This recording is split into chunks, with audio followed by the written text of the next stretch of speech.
జగమంత కుటుంబం నాది, ఏకాకి జీవితం నాది, సంసార సాగరం నాదే, సన్యాసం శూన్యం నావే.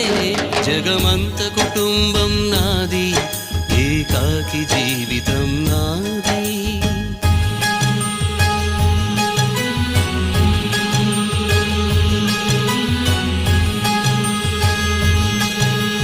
కవినై కవితనై భార్యనై భర్తనై, కవినై కవితనై భార్యనై భర్తనై, మల్లెల దారిలో మంచు ఎడారిలో, మల్లెల దారిలో మంచు ఎడారిలో, పన్నీటి జయ గీతాల కన్నీటి జలపాతాల, నాతో నేను అనుగమిస్తూ